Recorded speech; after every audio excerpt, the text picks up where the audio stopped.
नमस्कार and welcome एक और नई कहानी के साथ में। इस कहानी का जो मोरल है वो है मरने के बाद स्वर्ग के द्वार पर खड़े 4 व्यक्ति। कर्मफल की कहानी है, एंड तक ज़रूर देखना ताकि आपको इसकी कहानी का पूरा समझ में आ सके कि ये कहानी हमें क्या सिखाती है। कहानी हमें जीवन की बहुत बड़ी सीख देती है। आज हम आपके लिए जो एक ऐसी कहानी लेकर आए जो आपको सोचने पर मजबूर कर देगी। ये कहानी है 4 अलग अलग व्यक्तियों की जो अपने जीवन में अलग अलग काम करते थे। जब उनकी मृत्यु हुई तो सब स्वर्ग के द्वार पर पहुंचे, लेकिन वहां जो हुआ वो बहुत आश्चर्यजनक था।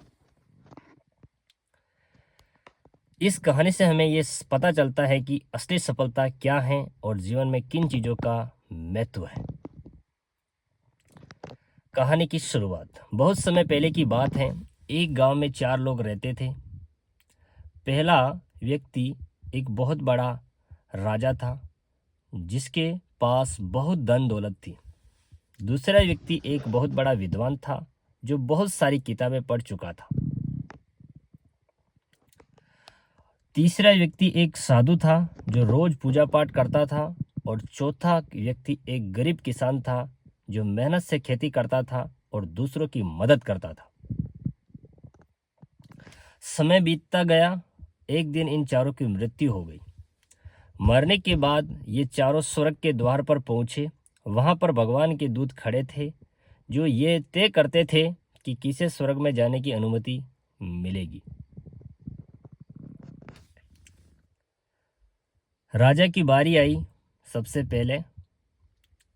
सबसे पहले राजा आगे बढ़ा और बहुत घमंड से बोला, मैं एक बहुत बड़ा राजा था। मेरे पास बहुत बड़ा महल था, हजारों नौकर थे और बहुत सारा धन था। मैंने मंदिर बनवाया, बहुत सारा दान भी किया। मुझे स्वर्ग में जाने का पूरा हक है।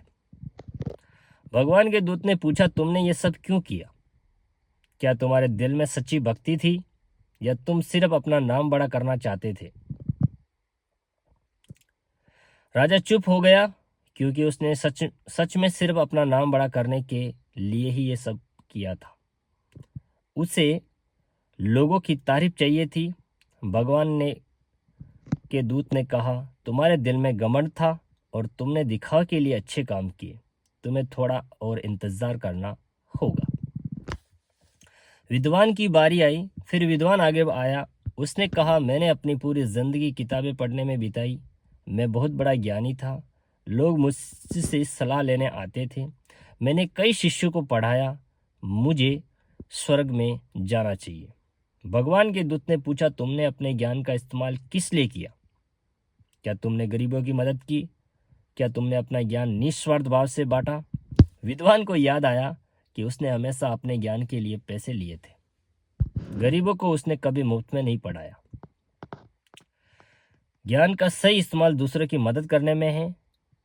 तुमने अपने ज्ञान को सिर्फ पैसे कमाने का जरिया बनाया और अमीरों को पढ़ाता था। इसलिए भगवान के दूत ने कहा, तुम्हें भी थोड़ा इंतजार करना होगा। साधु की बारी आई। तीसरे नंबर पर साधु ने बोला, उसने कहा, मैंने अपनी पूरी जिंदगी भगवान की पूजा में बिताई। मैं रोज मंदिर जाता था। मैंने कभी किसी से झूठ नहीं बोला। मैंने हमेशा सादा जीवन जिया। मुझे तो स्वर्ग में जरूर जाना चाहिए। भगवान के दूत ने पूछा, तुमने पूजा क्यों की? क्या तुमने कभी किसी भूखे को खाना खिलाया?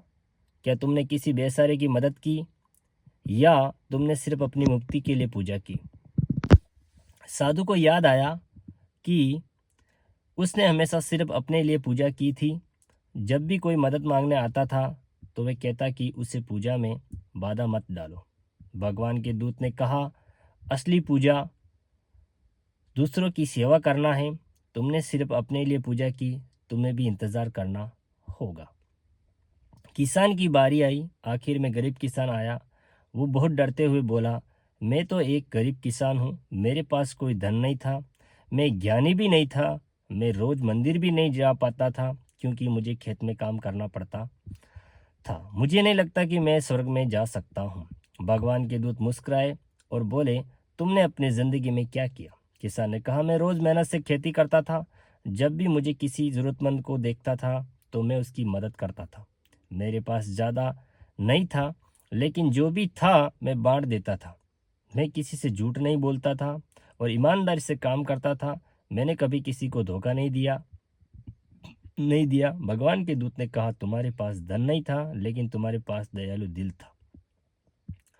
तुम ज्ञानी नहीं थे, लेकिन तुम ईमानदार थे। तुम रोज मंदिर नहीं जाते थे, लेकिन तुम्हारा हर काम पूजा था। तुम चारों में से पहले व्यक्ति हो जो स्वर्ग में जाने के हकदार हो। कहानी की सीख। ये सुनकर तीनों लोग हैरान रह गए। उन्हें समझ आ गया कि असली सफलता धन, ज्ञान या पूजा में नहीं है। असली सफलता है दयालु दिल, ईमानदारी और दूसरों की निस्वार्थ सेवा में। राजा को समझ आया कि उसका धन और घमंड बेकार था। विद्वान को समझ आया कि ज्ञान तभी काम आता है जब उसे दूसरे की भलाई के लिए इस्तेमाल किया जाए। साधु को समझ आया कि असली पूजा मंदिर में नहीं, बल्कि दूसरों की सेवा में। इस कहानी से हमें ये सीख मिलती है कि जीवन में सबसे महत्वपूर्ण है अच्छा इंसान बनना, ईमानदारी से जीना और दूसरों की मदद करना।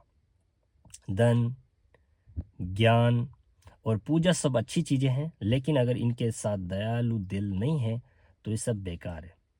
ये कहानी सिर्फ शिक्षा और प्रेरणा के उद्देश्य से मैं आपको बता रहा हूँ। इसका उद्देश्य किसी धर्म या विश्वास को ठेस पहुँचाना नहीं है। हर व्यक्ति की अपनी मान्यता हो सकती है। ये कहानी हमें अच्छा इंसान बनने की सीख देती है। अगर ये कहानी आपको अच्छी लगी हो तो लाइक करें, शेयर करें, कमेंट करें। अगर आप यूट्यूब पे हो तो सब्सक्राइब करें। अगर आप फेसबुक पे हो तो फॉलो करें, इंस्टाग्राम पे हो तो फॉलो करें। मिलेंगे एक और नई कहानी के साथ, तब तक अपना ख्याल रखें।